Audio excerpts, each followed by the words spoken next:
क्या दोस्तों आपको पता है दुनिया का सबसे बड़ा रिन्यूएबल एनर्जी पार्क कहां बनाया जाएगा? प्रति वर्ष सरदार वल्लभ भाई पटेल स्मृति दिवस कब मनाया जाता है? यूनेस्को किसके नाम पर एक अंतरराष्ट्रीय पुरस्कार लॉन्च करेगा? ऐसे ही 13 बड़ी खबरों को कवर करते हुए हमने आज का बोले तो 15 दिसंबर का करंट अफेयर का वीडियो तैयार किया है। यह वीडियो लास्ट तक देखे, क्वालिटी की दृष्टि से सुपर से भी यह ऊपर वीडियो देखना मत भूलिएगा। और यह वीडियो लास्ट तक देखने के बाद मैं आपसे एक क्वेश्चन पूछूंगा जिसका आंसर आपको नीचे कमेंट बॉक्स में देना है। और अभी तक आपने हमारी जीके 2020 चैनल को सब्सक्राइब नहीं किया है तो सब्सक्राइब कीजिए, बाजू में जो बेल आइकन है उसे भी प्रेस कर दीजिए क्योंकि आने वाले हर एक वीडियो की अपडेट आपको मिलती रहे। चलिए स्टार्ट करते हैं पहले क्वेश्चन से। दुनिया का सबसे बड़ा 30,000 मेगावाट का रिन्यूएबल एनर्जी पार्क कहां बनेगा? इमेज में आप देख सकते हैं दोस्तों, इसी तरह का दुनिया का सबसे बड़ा रिन्यूएबल एनर्जी पार्क जिसकी क्षमता है 30,000 मेगावाट और यह बनाया जाएगा गुजरात राज्य में। यानी कि इस क्वेश्चन का सही आंसर है ऑप्शन ए, गुजरात राज्य, जिसका हाल ही में शुभारंभ करने हमारे भारत देश के प्रधानमंत्री गुजरात के कच्छ जिले के धोरडो में आ रहे हैं। पीएम श्री नरेंद्र भाई मोदी 15 दिसंबर को यानी कि आज ही गुजरात के कच्छ के धोरडो की यात्रा पर है। प्रधानमंत्री मोदी ने गुजरात के कई विकास परियोजनाओं की आधारशिला आज रखी। यानी कि आप अर्ली मॉर्निंग में देख रहे हैं तो इसकी आधारशिला हमारे प्रधानमंत्री रखेंगे और शाम के वक्त देख रहे हैं तो आधारशिला रख दी है। कच्छ में दुनिया का सबसे बड़ा 30,000 मेगावाट का रिन्यूएबल एनर्जी पार्क बनेगा और कच्छ के सीमावर्ती इलाके में सोलार व विंड एनर्जी का दुनिया का सबसे बड़ा एनर्जी पार्क बनेगा जिसका हाल ही में हमारे प्रधानमंत्री, और दोस्तों यहां पर पढ़िए, सफेद रण यानी कि व्हाइट डेजर्ट कहां पर स्थित है? गुजरात के कच्छ जिले में। और आपने कहीं एडवर्टाइजमेंट में हमारे गुजरात के जो एक टूरिज्म ब्रांड एम्बेसडर है, कौन है? आपको याद आ गया? वेल डन, नीचे कमेंट बॉक्स में लिखना मत भूलिएगा। अब दुनिया में सबसे ऊंची प्रतिमा स्टैच्यू ऑफ यूनिटी वो भी गुजरात में, और विश्व का सबसे बड़ा एनर्जी पार्क वो भी गुजरात में होगा। इनसे पहले एशिया का सबसे बड़ा एनर्जी पार्क वो भी गुजरात में साबरकांठा के या चारणका में प्रस्थापित किया गया था। गुजरात के मुख्यमंत्री रहते हुए प्रधानमंत्री नरेंद्र मोदी ने सीमावर्ती साबरकांठा के चारणका में एशिया के सबसे बड़े सोलर पार्क का निर्माण कराया था। और बात करते हैं गुजरात की, तो आप यहां देखिए कि पश्चिम में स्थित यह गुजरात जिसकी समुद्री सीमा तकरीबन 1600 किलोमीटर लंबी है और गुजरात के आसपास में राजस्थान, मध्य प्रदेश और महाराष्ट्र राज्य स्थित है। और गुजरात अपनी समृद्धि के कारण पश्चिम का गहना कहलाता है। गुजरात की वर्तमान राजधानी गांधीनगर, जिसे ग्रीन सिटी कहा जाता है, गांधीनगर की गिनती समूचे एशिया में सबसे ज्यादा हरियाली वाली राजधानी के रूप में भी की जाती है। और गुजरात के वर्तमान मुख्यमंत्री कौन है? विजय भाई रूपाणी। और गुजरात के राज्यपाल कौन है? आचार्य देवव्रत। और गुजरात कपास, तंबाकू और मूंगफली का उत्पादन करने वाला देश का एक प्रमुख राज्य भी है तथा यह कपड़ा, तेल और साबुन जैसे महत्वपूर्ण उद्योगों के लिए कच्चा माल भी उपलब्ध कराता है। दूसरा क्वेश्चन, और दोस्तों इसी तरह हर क्वेश्चन से जुड़े इंपॉर्टेंट फैक्ट मैं आपके सामने रखता हूं। हमारा यह तरीका आपको अच्छा लगता है, लाइक करना मत भूलिएगा। दूसरा क्वेश्चन, हाल ही में सरदार पटेल स्मृति दिवस कब मनाया गया? प्रति वर्ष सरदार पटेल स्मृति दिवस मनाया जाता है 15 दिसंबर को। यानी कि आज ही 15 दिसंबर को हमारे यह लौह पुरुष सरदार वल्लभ भाई पटेल जी का स्मृति दिवस मनाया जा रहा है। सरदार वल्लभ भाई पटेल के जीवन की बात करें तो सरदार पटेल जी का जन्म 31 अक्टूबर 1875 को गुजरात के नडियाद में हुआ था और सरदार पटेल की मृत्यु 15 दिसंबर 1950 को महाराष्ट्र के मुंबई में हुई थी। और वो प्रसिद्ध स्वतंत्रता संग्राम सेनानी तथा स्वतंत्र भारत के प्रथम गृह मंत्री थे हमारे सरदार वल्लभ भाई पटेल। वे सरदार पटेल के उपनाम से प्रसिद्ध थे। सरदार पटेल भारतीय बैरिस्टर और प्रसिद्ध राजनेता थे। 1947 में भारत की आजादी के बाद पहले 3 वर्ष वे उप प्रधानमंत्री गृह मंत्री, सूचना मंत्री और राज्य मंत्री रहे थे हमारे सरदार वल्लभ भाई पटेल। और स्वतंत्रता प्राप्ति के बाद करीब 500 से भी ज्यादा देशी रियासतों का एकीकरण करने में महत्वपूर्ण भूमिका हमारे सरदार पटेल जी ने निभाई थी। और इसी उपलब्धि के चलते उन्हें लौह पुरुष, यहाँ पर पढ़िए, आयरन मैन ऑफ इंडिया, जी हाँ, हमारे भारत देश के लौह पुरुष या भारत का बिस्मार्क की उपाधि से सम्मानित किया गया था सरदार वल्लभ भाई पटेल को। और उन्हें मरणोपरांत वर्ष 1991 में भारत का सर्वोच्च नागरिक सम्मान यानी कि भारत रत्न दिया गया था। वर्ष 2014 से सरदार वल्लभ भाई पटेल की जयंती यानी कि 31 अक्टूबर राष्ट्रीय एकता दिवस के रूप में मनाई जाती है। कब? 31 अक्टूबर राष्ट्रीय एकता दिवस, यहां पर पढ़ सकते हैं राष्ट्रीय एकता दिवस, हमारे सरदार पटेल जी की जयंती को। तीसरा क्वेश्चन, यूनेस्को किसके नाम पर अंतरराष्ट्रीय पुरस्कार लॉन्च करेगा? यूनेस्को शेख मुजीबुर रहमान के नाम पर एक अंतरराष्ट्रीय पुरस्कार लॉन्च करेगा। और शेख मुजीबुर रहमान कौन थे? वो बांग्लादेश के प्रथम राष्ट्रपति एवं बांग्लादेश के राष्ट्रपिता के नाम से भी जाने जाते हैं। इमेज में आप देखिए, ये है शेख मुजीबुर रहमान और शेख मुजीबुर रहमान की बेटी कौन है? शेख हसीना, जो वर्तमान में बांग्लादेश की प्रधानमंत्री है।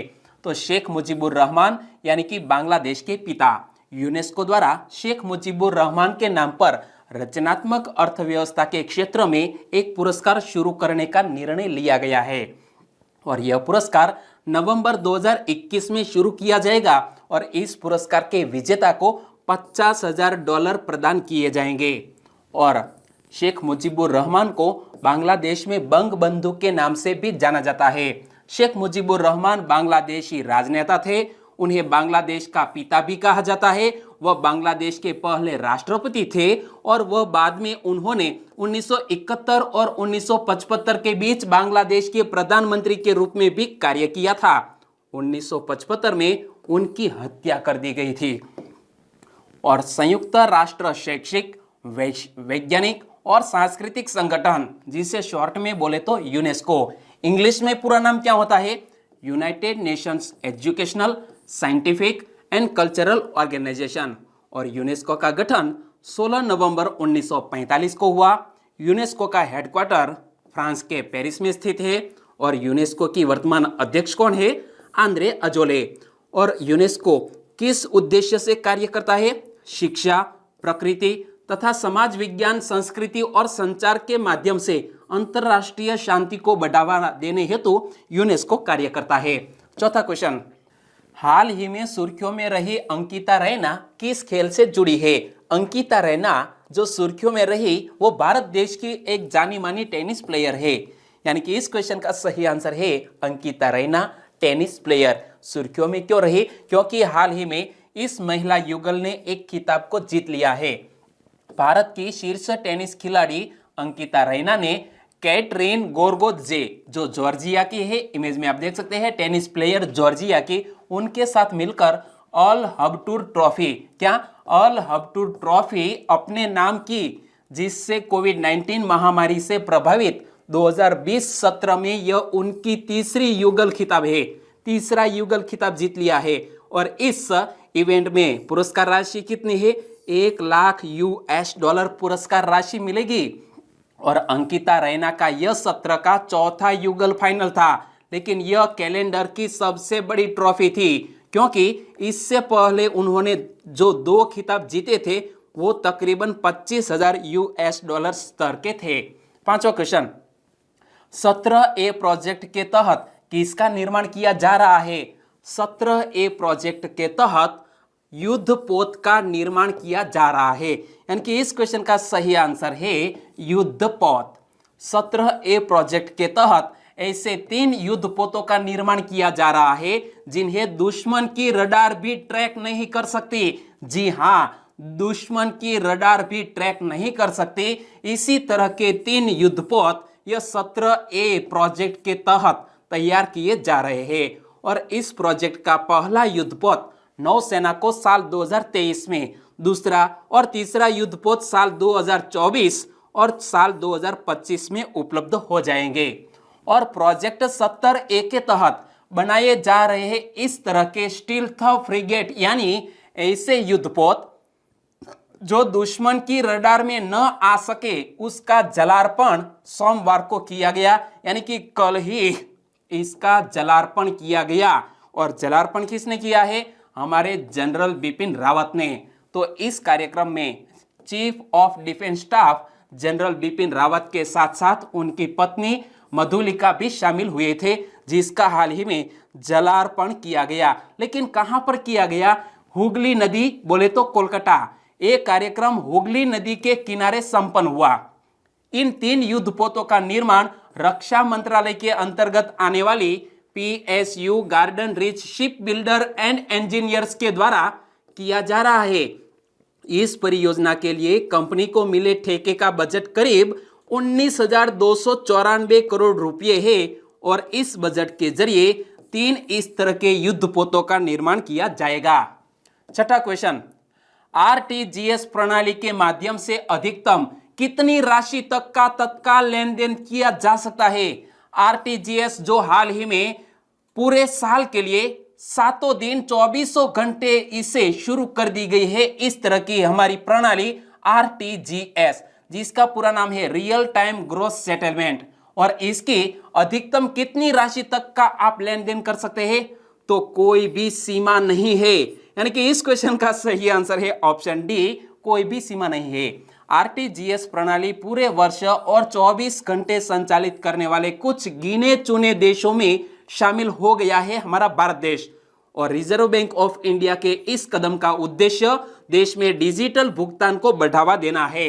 और इससे पहले RTGS सेवा दूसरे और चौथे शनिवार को छोड़कर सभी कार्य दिवसों में सुबह 7 बजे से शाम 6 बजे तक ग्राहकों के लिए उपलब्ध थी, लेकिन अब इसे 24 घंटे शुरू कर दिया गया है। और RTGS से न्यूनतम 2 लाख रुपए तत्काल भेजे जा सकते हैं, जबकि अधिकतम राशि की लेन देन की कोई सीमा नहीं है। यहां से मैंने क्वेश्चन सेट किया था। और वहीं दूसरी ओर NEFT की बात करें, NEFT जिसका पूरा नाम क्या होता है? National electronic fund transfer. NEFT के माध्यम से 2 लाख रुपए तक की राशि का लेन देन किया जा सकता है और इस लेन देन में 2 घंटे का समय भी लगता है। और इसीलिए आपको RTGS के बदले यानी कि NEFT के बदले आपको RTGS ऑप्शन चुनना चाहिए लेन देन के मामले में। 7वां क्वेश्चन, हाल ही में agriculture spot market platform beam किसने लॉन्च किया है? एग्रीकल्चर स्पॉट मार्केट प्लेटफॉर्म, जिसका शॉर्ट नेम है बीम, और इसको लॉन्च किया है बॉम्बे स्टॉक एक्सचेंज ने। यानी कि इस क्वेश्चन का सही आंसर है Bombay stock exchange. Bombay stock exchange limited ने अपनी सहायक कंपनी BSE इन्वेस्टमेंट लिमिटेड के माध्यम से प्लेटफॉर्म बीम को लॉन्च किया। और यह बीम का पूरा नाम क्या होता है? Bombay stock exchange agriculture market limited. और यह बीम का उद्देश्य क्या है? भारतीय कृषि बाजार की प्रतिस्पर्धा को बढ़ावा देना, वित्तीय बाजारों, बाजार प्रौद्योगिकी और इसके जीवंत पारिस्थितिकी तंत्र के BSE की ताकत बढ़ाना। और यहां बीम की बात करें तो बीम की मदद से किसानों को क्या फायदा होगा? एक राज्य में किसान दूसरे राज्यों के बाजारों में पहुंच सकेंगे और अपने उपज की नीलामी भी कर सकेंगे। और यह कदम उठाया है बॉम्बे स्टॉक एक्सचेंज ने। बॉम्बे स्टॉक एक्सचेंज एशिया का सबसे पहला और दुनिया का सबसे फास्ट स्टॉक एक्सचेंज है, जिसकी स्पीड 6 माइक्रोसेकंड है। और यह भारत के प्रमुख स्टॉक एक्सचेंज ग्रुप्स में से एक है बॉम्बे स्टॉक एक्सचेंज, जिसकी स्थापना 1875 में हुई। बॉम्बे स्टॉक एक्सचेंज का हेडक्वार्टर महाराष्ट्र के मुंबई में स्थित है। और बॉम्बे स्टॉक एक्सचेंज के वर्तमान MD एंड CEO कौन है? आशीष कुमार चौहान, जो इमेज में आप देख सकते हैं। 8वां क्वेश्चन, समुद्री गोताखोरों के एक समूह ने निम्न में से किस सागर में एक एनिग्मा एनक्रिप्शन मशीन की खोज की है? इमेज में देख सकते हैं समुद्री गोताखोरों ने एनिग्मा एनक्रिप्शन मशीन की खोज बाल्टिक सागर में की है और इस मशीन का उपयोग सेकंड वर्ल्ड वॉर में किया गया था। यानी कि इस क्वेश्चन का सही आंसर है बाल्टिक सागर। और एनिग्मा एनक्रिप्शन मशीन का उपयोग द्वितीय विश्व युद्ध के दौरान नाजी सेना द्वारा गुप्त संदेश भेजने और उन्हें एनकोड करने के लिए किया गया था। और यहाँ आप देख सकते हैं समुद्र में इसी तरह की मशीन मिली है जो इस टाइप की थी, आप इमेज में देख सकते हैं। और एनिग्मा एनक्रिप्शन मशीन का आविष्कार प्रथम विश्व युद्ध के अंत में एक जर्मन इंजीनियर जिसका नाम था आर्थर शेरेबियस द्वारा किया गया था। किसके द्वारा? आर्थर शेरेबियस के द्वारा किया गया था। हालांकि उस दौरान इस मशीन का उपयोग नहीं किया गया था। 9वां क्वेश्चन, हाल ही में चार्ली प्राइड का निधन हो गया। वे किस देश के मशहूर म्यूजिक स्टार थे? इमेज में देख सकते हैं चार्ली प्राइड जिसका निधन हो गया वो एक अमेरिका के मशहूर म्यूजिक स्टार थे। यानी कि इस क्वेश्चन का सही आंसर है अमेरिका। अमेरिका के मशहूर म्यूजिक स्टार चार्ली प्राइड का कोरोना वायरस की चपेट में आकर निधन हो गया। और चार्ली प्राइड की उम्र 86 वर्ष की थी और उनका निधन टेक्सास के डल्लास में हुआ है। कहां पर? टेक्सास के डल्लास में निधन हुआ। और चार्ली प्राइड पहले ऐसे अफ्रीकी अमेरिकी गायक थे जिन्होंने अपने गानों से लोगों के मन में खास जगह बनाई हुई थी। इस साल नवंबर में चार्ली प्राइड को लाइफ टाइम अचीवमेंट अवार्ड से भी नवाजा गया था और चार्ली प्राइड को 3 ग्रैमी अवार्ड भी मिले हैं। तो यह उपलब्धि भी आपको याद रखनी है। कम से कम इतना तो याद रखिए कि चार्ली प्राइड एक जाने माने इस तरह के बहुत ही मशहूर संगीतकार थे। 10वां क्वेश्चन, निम्न में से किस राज्य की सरकार राज्य में फिल्म और मनोरंजन क्षेत्रों को उद्योग का दर्जा देने पर विचार कर रही है? जी हां दोस्तों, हाल ही में महाराष्ट्र राज्य की सरकार फिल्म और मनोरंजन क्षेत्र को उद्योग का दर्जा देने पर विचार कर रही है। यानी कि इस क्वेश्चन का सही आंसर है महाराष्ट्र। महाराष्ट्र सरकार राज्य में फिल्म और मनोरंजन क्षेत्र को उद्योग का दर्जा देने पर विचार कर रही है और इस संबंध में जल्द ही राज्य का मंत्रिमंडल के समक्ष एक प्रस्ताव भी पेश किया जाएगा। और भारत में फिल्म और मनोरंजन क्षेत्र बड़ी संख्या में लोगों को रोजगार के अवसर प्रदान करता है और यदि इसे उद्योग का दर्जा प्रदान किया जाता है तो इसे बड़ी संख्या में रियायतें भी मिल सकेगी।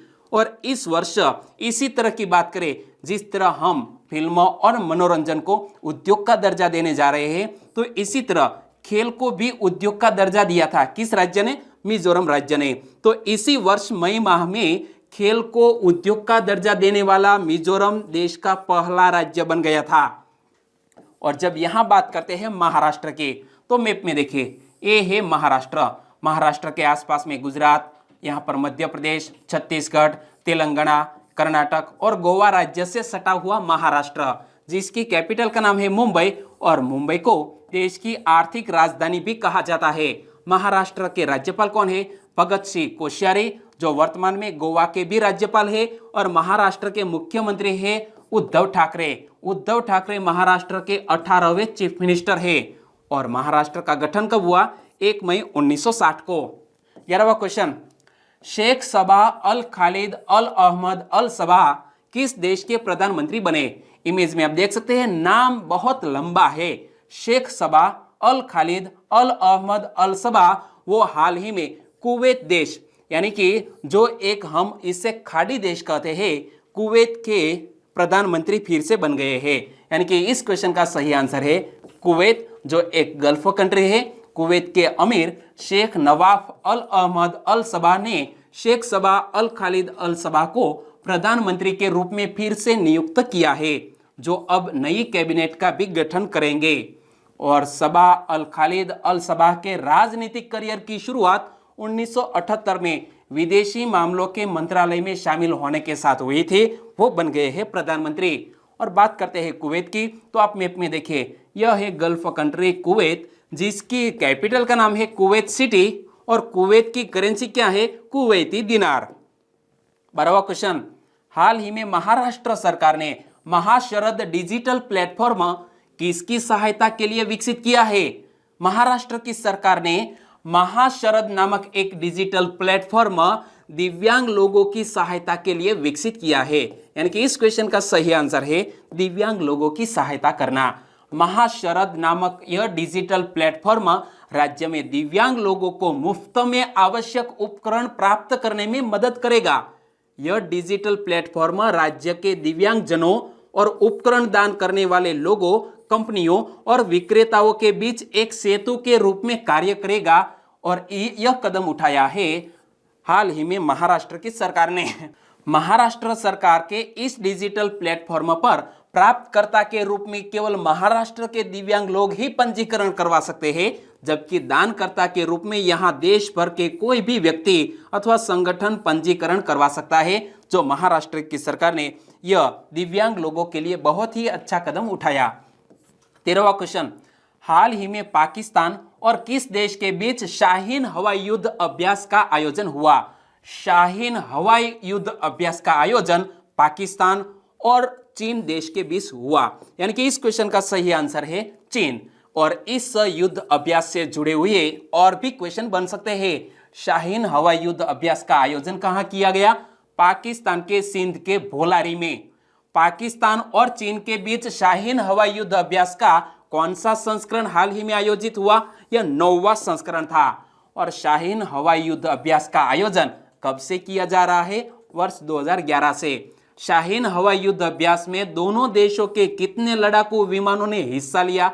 लगभग 50 लड़ाकू विमानों ने इस युद्ध अभ्यास में हिस्सा लिया। इस अभ्यास का उद्देश्य क्या था?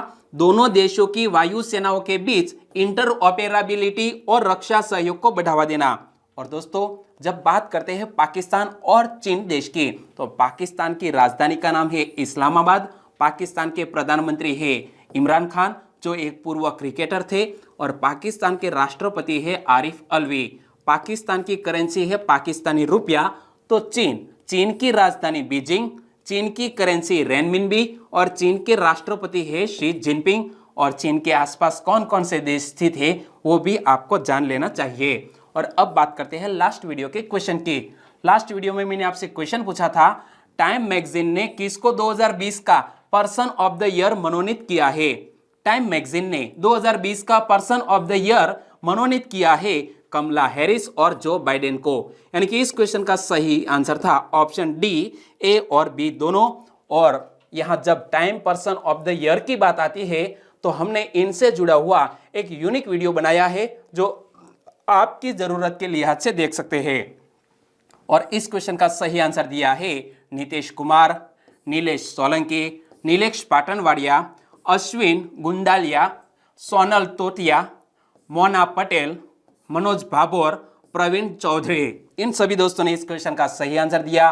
पागी राजेंद्र, ओगानिया उत्तम, मिस्टर भरत सिंह राठौर, प्रवीण सिंह चौहान, आकाश लिंबाचिया, रिंकू राणा, सागर मेहरा, चावड़ा अजय, और भी सब्सक्राइबर फ्रेंड है किंजल कटारा, हिरेन आसोडिया, चौधरी प्रतीक, मीरा राजपरा, SM राठौड़, करण प्रजापति। सभी दोस्तों को सही आंसर देने के लिए बहुत बहुत धन्यवाद। और आज के वीडियो का क्वेश्चन ए रहा स्क्रीन पर, निम्न में से किस गैर सरकारी संस्था ने अगले परिसीमन के लिए सुझाव दिए हैं? 4 ऑप्शन आपकी स्क्रीन पर, और आपको सही ऑप्शन चुनना है और आंसर देना है नीचे कमेंट बॉक्स में। और कल के वीडियो में मैंने आपको बताया था इस गैर सरकारी संस्था के बारे में, आपको याद है? तो आंसर लिखिए, एक बार लिख देंगे फिर आप उसे कभी नहीं भूलेंगे। और वीडियो अच्छा लगा है तो फेसबुक, व्हाट्सएप और टेलीग्राम के जरिए इस वीडियो की लिंक आपके दोस्तों तक शेयर करना मत भूलिएगा।